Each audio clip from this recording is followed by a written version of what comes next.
Hey, you guys, I just wanted to jump into your earballs and share something with you that I thought was really exciting. I don't often come onto the podcast to share specific programs and opportunities, but sometimes an opportunity is presented to me or something comes across my inbox that I think is so unique and so special that I really do feel like it's worth taking the time to share it with you guys. So if you have been a listener for a long time, you probably recognize Heather Hubbard's name. She is the owner over at Language of Joy and was on episode number 10 of the podcast. She does some phenomenal work with her clients and runs amazing masterminds and retreats. And this June, she has a retreat in New Mexico called the Life and Law in Balance Summer Retreat. And it's an amazing 4-day experience where she guides her guests through some of the really deep work that's necessary to kind of figure out how to put it all together and get to that next stage in your life as a lawyer. So if that's something that you guys are interested in, I really would implore you to explore it a little further.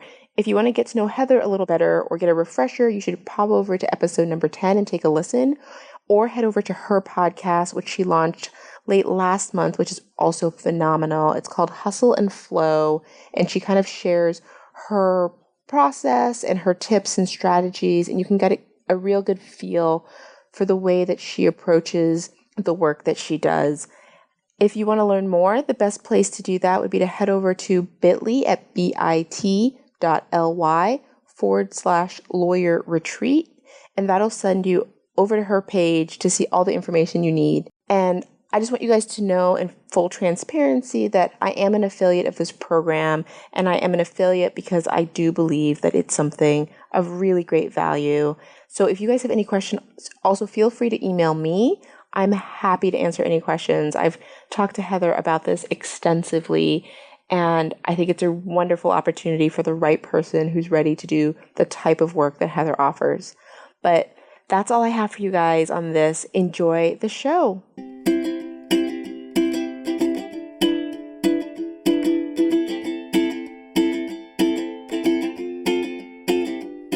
Welcome to the Happy Lawyer Project. I'm your host, Akoma Moronu, and I created this show to help lawyers find happiness in life with a law degree. Together with my guests, we provide the knowledge, insight, skills, inspiration, and encouragement you need to find your happy. On today's show, I chat with Salem Afangideh. She's a practicing attorney who has her own solo practice helping startups and entrepreneurs, but she's also an entrepreneur herself. While in law school, she's co-founded an organization called Thrive African Girl, which she runs with her best friend.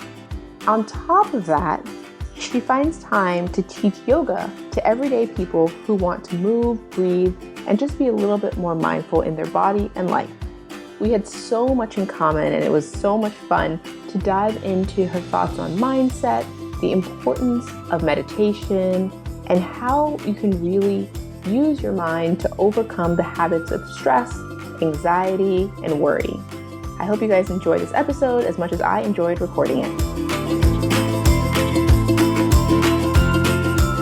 Welcome to the show, everyone. I am super excited to introduce you guys to Salem Afangideh. She is a lawyer down in Alabama, and she has so many interesting insights to share with us today about mindfulness, meditation, and her practice of law. Thank you. I'm super excited to be here. I'm a big fan of the Happy Lawyer podcast, so super excited. That's so great. I love having listeners on the show because I think that they give a different insight because they kind of know me and they know what I'm going to ask and they know how I think. So I'll be interested to see what comes up. But it'd be great if you could just start by telling us a little bit more about who you are and what you do. Okay, so my name is Salem Afangideh, as she said. I am an attorney and a yoga instructor and an entrepreneur. So kind of the three hats that I wear. But I run a law practice here in Alabama, and I also run an international organization for African women, and I teach yoga and mindfulness to professionals. So that's kind of what I do. Those are the main hats that I wear on a daily basis. That's so interesting. Those are so diverse. I'd be interested to know how you layered those in, like which came first, second, and how far along in each before you added something new. Yeah. Okay. So I was in law school when I started or collaborated to start Thrive African Girl, which is the African based startup that I run with a friend of mine. And I think it was in my first year of law school, and we'd been doing a lot of legwork on that. I am originally from Nigeria. I travel to the continent every summer, somewhere in the continent. And so it just was a natural overflow of my work and some of the things that I did in the continent, and then deciding to create an organization that was solely focused on that work all over the continent. But while I was in my third year of law school, I realized that I was kind of getting burnt out a little bit. And so I decided to take on yoga. And in the process of taking on yoga, I decided to become an instructor. So my third year of law school was law school and yoga, and kind of putting the African based startup to the side a little bit so I could focus more on just getting well within and not being as stressed out as I was. And so through that, I found yoga, and I found that I really loved creating those spaces for other people to get mindful and to know what's going on within. And so I started teaching yoga right after I got out of law school as a way to supplement income while studying for the bar, while waiting for bar exam results to be out. And it just became a thing. And so I've really kind of enjoyed the way that yoga has made my practice a lot more mindful. But I've also enjoyed getting to do this thing where I know that I'm getting to help and benefit a lot of people that look like me by hosting conferences and working with women. And so it's kind of all fit in seamlessly with the work that I do. But it's been a fun process of trying to navigate how they all fit in and my roles within each group, and, where I need to draw the lines, what I can do, what I can't do, what I need to say yes to, and what I need to say no to. Girl, you just said like 15 things that I want to talk about. First, can you tell us a little bit more about what your startup does in Africa?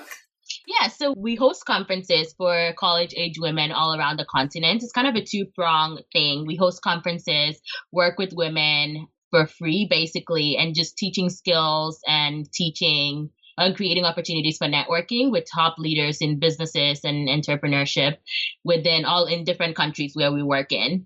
But then also on a second level, we work with entrepreneurs within the continent that are looking to set up shop and have a Western supply for some of the domestically made products that they create.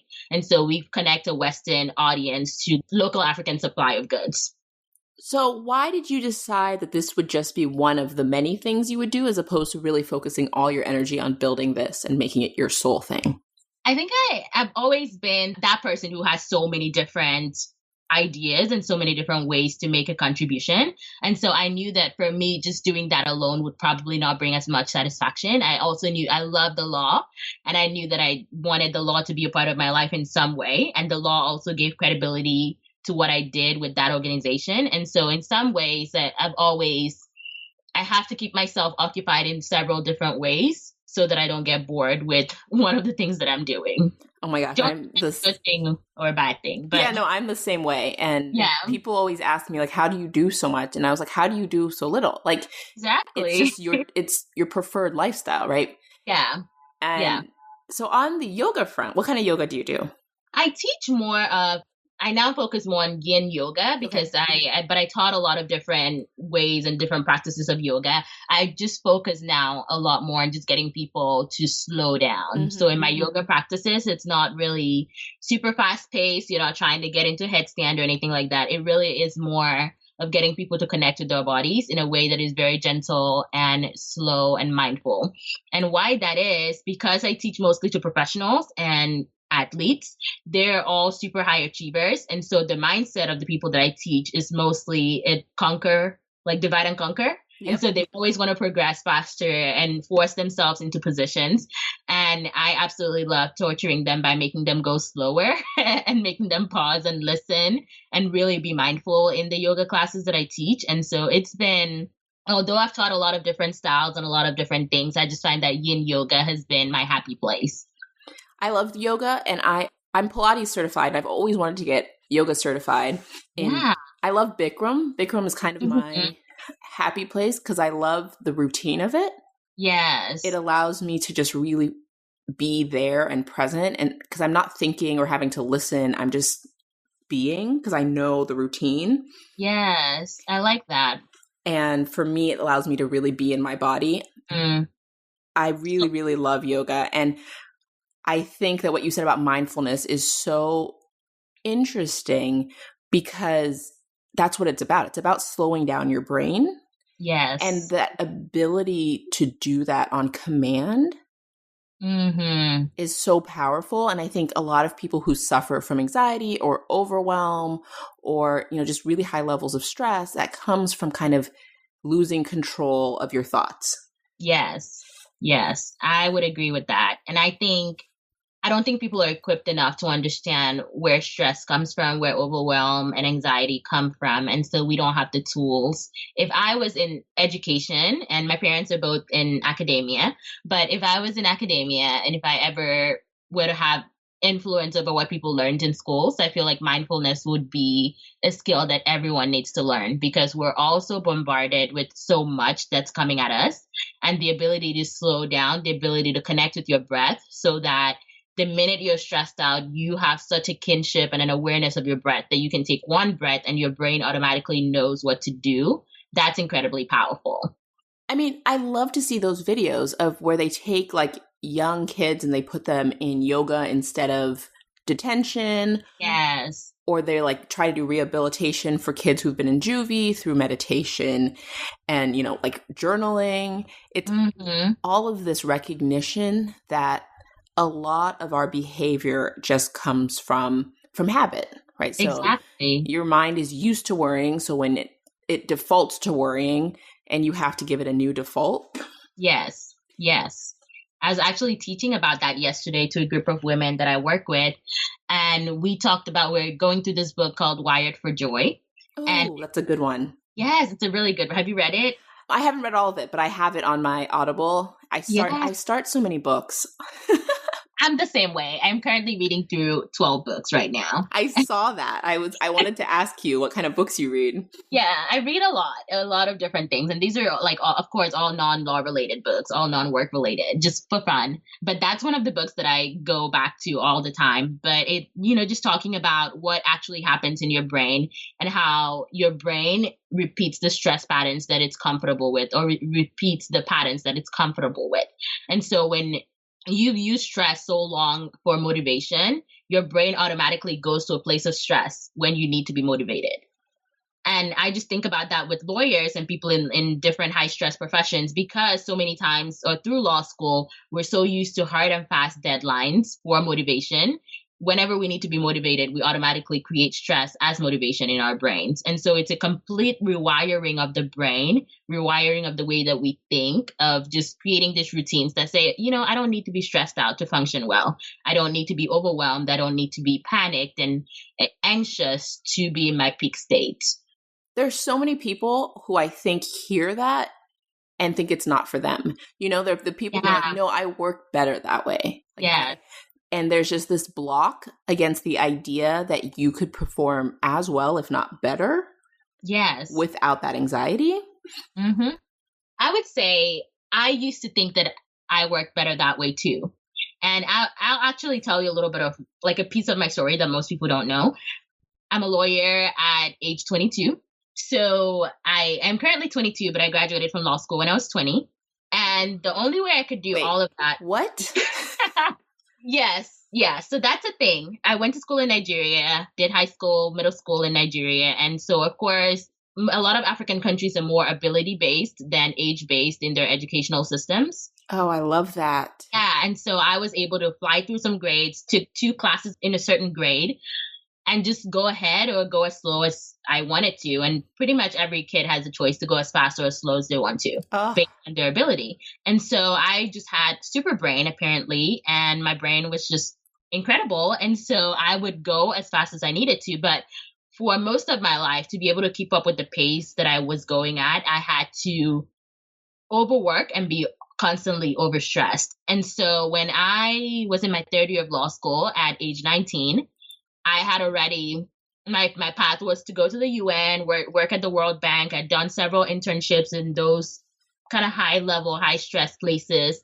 I was the least likely person to ever consider yoga. Like I just was always about high power, high stress, really high strung, and I was okay with that. And I functioned best on really hard and fast deadlines. And I'd just come back from an internship where I'd worked with survivors of human trafficking. So that was high trauma, doing lots of everyday federal investigation, doing some rescue and rehabilitation work. And it just finally all caught up with me in my third year of law school. And so that's when I had attended one yoga class and just attended it because it was a free class in a park. And that's when my body was like, this is what we need. We need this chill. We need this zenness. We need to incorporate more of this. And I really struggled because I was so used to my motivation being stress and hard deadlines. And so people who know me now know like the Zen yogi person, but the people who knew me before would tell you how I would be the least likely person to ever have become this Zen yogi person. That was one of the reasons I wanted to have you on specifically to talk about this, because I think that there is an image of what type of people do yoga. Yes. And what type of people meditate. And I think that in a lot of ways, you break that stereotype. So coming from someone like you, it's interesting and more convincing yes, that yoga is for everyone. And yoga, it doesn't even have to be yoga, right? It's just really a practice of slowing down. Yes. And I remember going to my first yoga class, the yoga class at the park, and I was the only person of color there. And it was kind of more of an advanced class and I wasn't a yogi, but I just remember saying, do Black people do things like this? Because I just wasn't, like, I had never seen a yogi of color. And, based on my culture and the way that we did things and my Nigerian culture, we just operate so much on the hard and fast and always going, always high achieving. So it was so foreign to me, the concept of actually doing less to achieve more. And all of those things, all the Zen ideas, the meditation, the journaling, the practice of slowing down, the practice of choosing mindfulness, of choosing yourself, of aligning yourself with certain things before putting action to the plate. All of those things were completely foreign to me.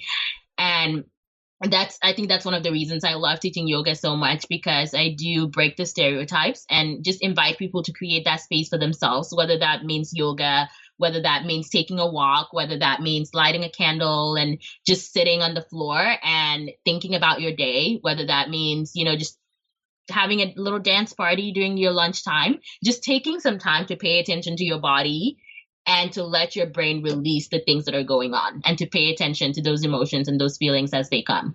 One of the things I'm hearing you say, which I think is important to highlight, is that there's a huge difference between slowing down to tune in versus slowing down to tune out. Yes.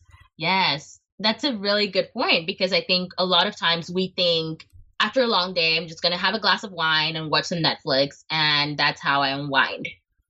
But what you're really doing is escaping. So there's a difference between escaping stress and facing stress and acknowledging stress. And so I don't think there's anything wrong with escaping, but just recognizing that when you're escaping, you're not acknowledging stress and you're not dealing with anything. You're just escaping. You're running away from it. And so while I think that escaping is natural and healthy and important and necessary sometimes, I think it's more productive to actually acknowledge and tune in. And so at the end of a long day, maybe the most productive thing may not be wine and Netflix. Maybe the most productive thing may be like cooking yourself a really nourishing dinner. And while you're cooking, you're talking, thinking through your day and really just thinking about what came up or what made you really upset and really vocalizing that to yourself and letting it go.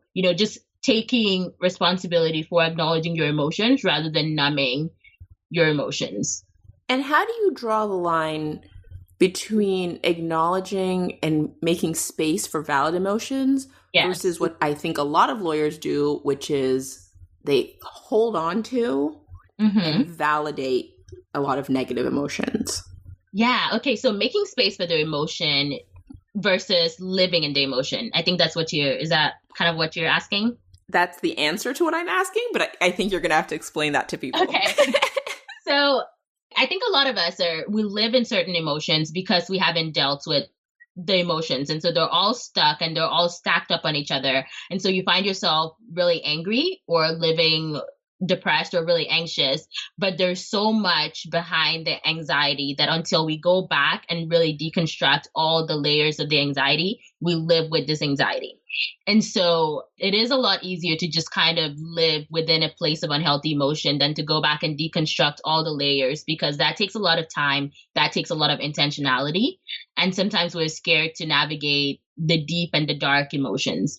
And so while it may be it may be easier to camp out in negative emotion and just say, I just hate my job. People are horrible. People just make me so angry. Maybe ask yourself, okay, why do people make me angry at my job? And ask yourself a why to the why. So why do people make me angry at my job? Like just taking that question, and maybe your answer to that is the attorneys under me don't follow the rules. They don't do what they're supposed to do. Okay, why does that make you angry? Why is it that people not following rules make you angry? And that may be, your answer to that may be because I follow the rules. And so because I follow the rules, I expect that everyone should follow the rules. So why do you follow the rules? And why is your expectation that you follow the rules placed on other people to follow the rules? So does that make sense? Like going really to the root of why does this particular incident make me angry? And one thing that I've noticed about anger and read about and even experienced with myself is anger always, when you ask yourself all the why questions with anger, it always leads to a place of hurt and vulnerability. So when I'm angry about something, I always ask myself, okay, so like this is the anger, but what is the thing behind the thing? The anger is the thing. The anger is the thing that I see, but what is the hurt behind the anger? Why am I in this place of anger? When I'm frustrated, when I feel anxious, like what is the thing behind the thing? What's the story that I'm telling myself? Because with anxiety, sometimes we're over exaggerating the stories that we're telling ourselves. And so I remember using this when I was studying for the bar, and my anxiety, of course, when we're all studying for the bar, the main anxiety is I'm going to fail the bar. And so it was like, okay, this looming sense of anxiety of I'm going to fail the bar. Now, some people would say to you, channel that emotion, channel that sense of I'm going to fail the bar, and use that as motivation to pass the bar, which works, but you're not dealing with that anxiety of I'm going to fail the bar. And so dealing with that emotion would look like, okay, why do I feel like I'm going to fail the bar? Because, you haven't even taken the exam yet. So why do you feel like you're going to fail? Is it from a place of everyone talks about how hard the bar is, or I don't feel qualified to pass the bar? What is the feeling behind the feeling? What is the emotion behind the feeling? Questioning and asking. And when you question and when you ask and when you go deep, you probably find that that is not a valid anxiety, because you're studying and you're doing your best and you don't know if you're going to pass the bar or you're going to fail the bar. So why are you letting a fear of a reality that hasn't even happened yet control you? But back to your point also about shame and vulnerability, in that example, I think a lot of it is a fear of embarrassment. Yes. Right? You're afraid of how people are going to view you if you fail the bar. And if you even dig into that, you recognize that if you put in the work, the people around you see you putting in the work. If you were to fail, nobody would care. Exactly. And it would just be your sense of how they're perceiving you, and how you perceive people perceiving you isn't necessarily true, right?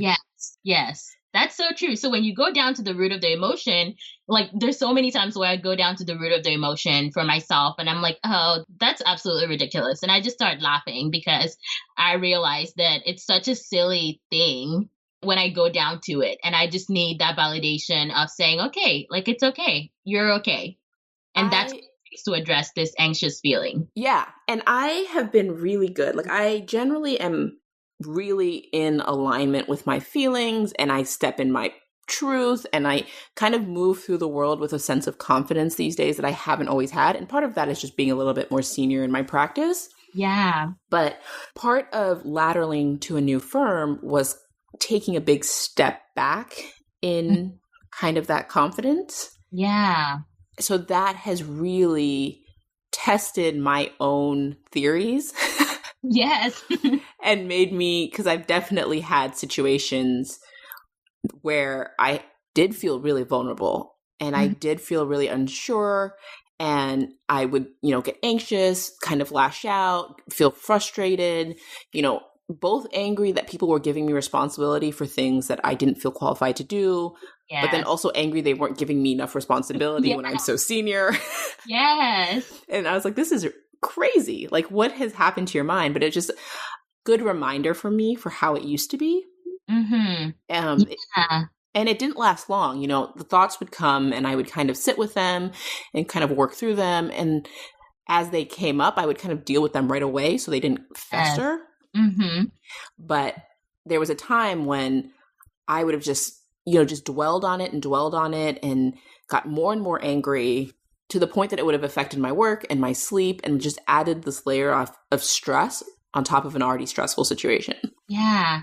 And so I think I know for me, the key to not dwelling has been, I give myself some time. Mm-hmm. So I say, if this thought comes in while I'm in the middle of a work day, I kind of say, okay, I get that you're feeling this way. I have to go meet with the client. And I talk to myself a lot, but I say, hey, I'm about to go meet with the client. And sometimes I'll write it down on a notepad and say, okay, but tonight we're going to go on a walk and we'll talk about all of this. And I give myself an hour. And so when I go and I talk, my brain knows for the next hour, we're just going to talk about the thoughts and we're going to go to the thing behind the thing. And then when I'm done with that, I try to end with the focus of gratitude, with the practice of gratitude. So regardless of whether I feel better or if I feel like I've finished processing all of these things that are going on, I don't end with the doom and gloom of whatever is going on, of whatever the thoughts are. And I don't let myself make any decisions when I'm in that place of vulnerability and processing emotions. Because for me, I know that when I try to make decisions, it's always like, okay, I'm going to pack my bags and quit my job and move across the world because I hate everyone. That's typically the decision that I'll want to make when I'm in that place of vulnerability and anger and shame and having dealt with it. So I don't let myself make any decisions. And I just say, okay, there's space and this is the space you need. Process what you're thinking, what you're feeling, and then end that with a place of just gratitude and think about the things that are going really, really well in your day. I love that. I think my gratitude practice has saved my marriage and saved my my career in so many ways. So one question I want to ask you, because I'm sure that there are the skeptics out there who would say, so you're super smart. Yes. You're super young. Yes. You don't have all the life responsibilities. So it's easy for you to say, be mindful, live intentionally and everything will be better. But that's because your stresses aren't quote unquote real. Yes. You don't have, I don't know if you do, but you don't have a giant mortgage. You don't have, 3 kids in college. Yes. What do you say to people who say maybe you don't have the life experience to speak to this? I'll say that I may not necessarily in my particular experience now have a lot of the responsibility, but I think as an attorney, you're responsible to all your clients. As a business owner, I am responsible for my firm. I'm also responsible for an organization that I run in Africa. So there are lots of responsibility that I have that may be different from, hey, these are people that are relying on me for love and affirmation and validation, like with kids, because I don't have any kids. But as far as the weight of knowing that there are people that are reliant on you, I definitely feel that every day, as with the weight of the work that I do. And I've done work with survivors of human trafficking. I've done work with survivors of domestic violence. So while in real time, they may not be that experience that's translatable directly with kids and a husband, there is a weight of dealing with survivors of human trafficking. And if practices like gratitude can keep you stable when dealing with people in the worst kinds of trauma, or when running an organization that's all, a whole continent away and the stresses that come with that, I think it's legit and I think it's for real. And like I said, your people's practices look different. The things that work for me now may not necessarily work for me in 10 years when I have, the house and the kids and the dog and all of that. Those things may not work in the same ways. So it has to be highly individualized. Like you may not have time for a 2-hour yoga practice in the morning like I do, but I have the time for that because of the season and the space that I'm in. And so as much as, I see this we have a very guru-like culture right now of people saying, hey, this is exactly what I do. This is my morning routine. If you drink this amount of juice with this amount of this magic number of meditation and this guided practice and do this is exactly what you'll get. And I don't agree with that because I think everyone's practice and everyone's routine is different. But I think that the core of creating a routine and a ritual where you bring joy and gratitude and pay attention to what's going on with you, I think those things are universal, whatever season of life you're in, whatever responsibilities you have. I love that. I love the confidence and I love the ability to kind of accept that where you are now may not be where you will be forever, but that's okay. Yeah. And I also would say that there is a little bit of a bias, I think, against people who are young or people who, well, really people who are young, because we assume that as you get older, you have more experience, so you are wiser. And there's obviously some truth to that. But I think that when you think of coaches or teachers or experts or doctors, right? Like a doctor doesn't have to have every disease to treat a patient with that disease. We wouldn't expect every doctor who works with, older individuals, and we wouldn't say to them, oh, you've never been an older individual, so you don't know what it's like. Exactly. It's through their practice and through their study and through their interest in serving that community that they become experts, and that we trust them to guide those members of society. And I think that's so similar with coaches, because I think often people are looking for coaches when they say they're looking for coaches, but what they're looking for is a mentor.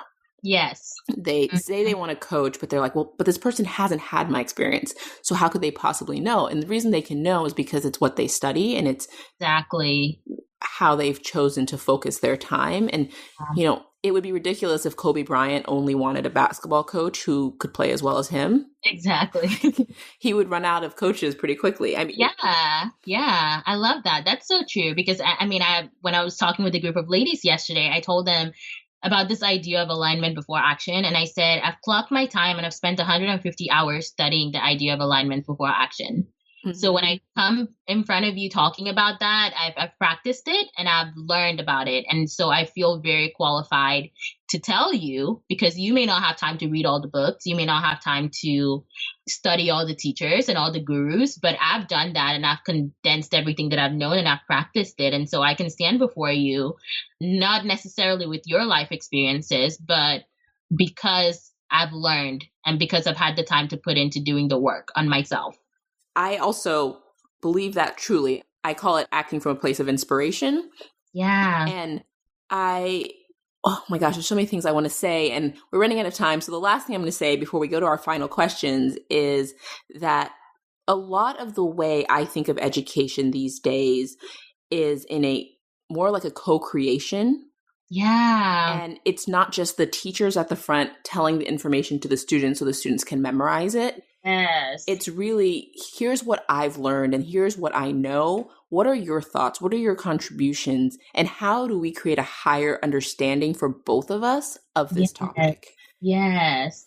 I love that. I completely agree with that. I've probably said those words before. Education is co-creation. So I love that. Yes. So I'd love if you could share some resources or habits, anything that you've used, kind of top tips that you have for people who are starting their mindfulness journey or really finding that they need a better way to de-stress.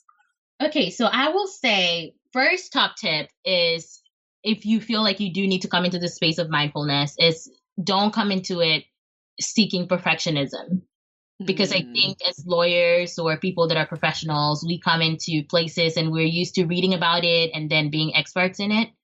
And so when you come into this place of practicing mindfulness, we tend to come at it with the same mindset of, okay, I'm just going to read about this and then I'll be an expert. But it takes so many hours of practice and failure of finding what works. So perfectionism is not going to be a good channel to come into this practice with.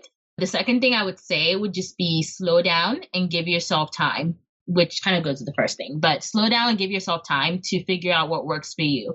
Because again, I can tell you that my yoga practice saves my ass every day, but that may not be for you. You may not be a yoga person. You may try yoga and your body may not be ready for that at the moment. And so it may not work for you. So just slow down, experiment, and find things that work for you. And I think the third thing I would say, and the third resource, is just follow your curiosity. Like if you're curious about a yoga class, try it. If you're curious about a belly dancing class, try it. If you're curious about, a Zumba class or Pilates, whatever it is that makes you curious, try that thing at least one time or a couple of times and see how it's able to bring you down to relaxation. My best friend is a painter. She does gorgeous paint artwork. And whenever I try to paint, it stresses me out more than it gives me relaxation. And so I've just learned that that's her thing, but that's never going to be mine. And so just follow your curiosity and try different things that work for you and trust that if something you do lights you up, then it's probably for you, and keep doing it. That's great advice. I love follow your curiosity, especially following your curiosity without expectation. Yes. Just see what comes of it. You don't have to be the best at it. You don't have to even judge how good or bad you are, just how it makes you feel to be doing it. Yes. That's so fantastic. I do calligraphy and I'm terrible at it, but I enjoy it so much. Yeah. And the perfectionist in me, when I first started, wanted to be really good at it. I was going to have a calligraphy Instagram, and I was going to impress everybody with my beautiful calligraphy and start an Etsy store and, Yes. And then I was like, why am I putting so much pressure on this thing that just feels good and makes me happy to do? I've always loved font and handwriting. When I used to take Chinese, I would just sit and do the characters until they were perfect in the little squares. And I always enjoy that. So it's a good reminder for me when you say that I should follow more of my curiosities without that expectation. Yeah, that's so good. One of the mantras I say is I give myself permission to be mediocre at something. So I intentionally go out of my way to find things that I'm not good at. Mm-hmm. And that makes me, it's a kind of a weird thing because of course we want to be excellent and perfect. And so when I go out of my way to find something that I'm terrible at, that lights me up, and then I keep doing it, I love that feeling of being able to say, I am really, really mediocre at this thing because I'm really good at a lot of other different things. But it just means that I do this thing for joy and not for validation in any way. That's great. And I think that the better you get at being mediocre, not that you want to be mediocre, but the better you can handle that, the more willing you are to try things that you may not be great at. Yes. That's one of the issues I had as a child, is that I took to things very quickly. Mm-hmm. And then I would quit once I wasn't the best. Yes. Because very early on, I started swimming in 5th grade competitively and went to my first meet and won every race I was in. Oh, wow. And so then I continued to swim for 5 years because it was so easy and I liked winning and I liked the validation. Mm-hmm. And then I made it to state my junior year of high school, and I came in I didn't even get into the semifinals, and I never swam again. I didn't get into a pool for 5 years. Oh, wow. That's how bad I was at not meeting my own expectations. Yes. So that's really good advice. What is the best way for people to follow you, to learn more about what you're doing, to get in touch with you? So my website is Afangideh.com. And that is probably my catch-all place of everything that I do. I think it has links to all the other things that I do. But I'm also pretty active on Instagram at Yoga Lawyer Salem, Salem. So those are probably my 2 ways to get in touch with people. And I love it when people say hello or tell me what they're doing that's lighting them up, bringing them joy. I just love hearing those stories because I think, especially as lawyers, that we serve people so well, and we do a lot of things to make sure that society functions well. And so just taking some time to actually care for yourself and nurture yourself and do things that bring you joy, that I love seeing lawyers do that. Fantastic. And I will leave links to all of that in the show notes for people who are driving or on a run or taking care of themselves in other ways and not near a pen right now. Well, thank you so much for coming on today and kind of sharing your story and sharing your gifts with my audience. It means so much to me. Before I let you go, I would just love your final thoughts on what you think is the key difference between those young lawyers who are able to find happiness in life with a law degree from those lawyers who continue to struggle.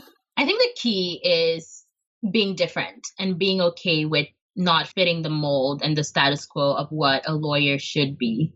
I think you define what a lawyer looks like because you're a lawyer. And so every other thing that people say lawyers should be, or any kinds of jobs that people feel like lawyers should take, whenever you do that to the exclusion of what you know in your heart you should be doing, keeps you feeling stuck and unhappy. And so you define, again, if you're a lawyer, you have a law degree, whatever you choose to do with that, you're still a lawyer. And when you follow the path that lights you up the most, you can trust that path.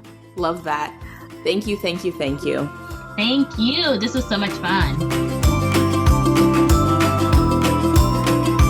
Thank you for joining me for the Happy Lawyer Project podcast. please head over to my website, www.thehappylawyerproject.com, for more information from today's show. While you're there, I'd love it if you'd leave me your thoughts on the show. You can also connect with me on LinkedIn, Facebook, or follow me on Instagram. If you've enjoyed the show, please share it with your friends. And don't forget to head over to iTunes to subscribe and review the show. As you know, each rating helps more listeners find the show and helps me get awesome guests on here for you guys. If there's anyone you'd like me to have on the show, or if you'd like to be on the show, head over to my website and let me know, or send me an email at Okoma, OKEOMA, @thehappylawyerproject.com. A special thanks to everyone who's left a review, sent me an email, or reached out to me in any way. I appreciate you. Thank you again for spending this time with me, and if you would like to learn more about working in your gift and living your passion, head over to the website for a free gift. Until next time, bye!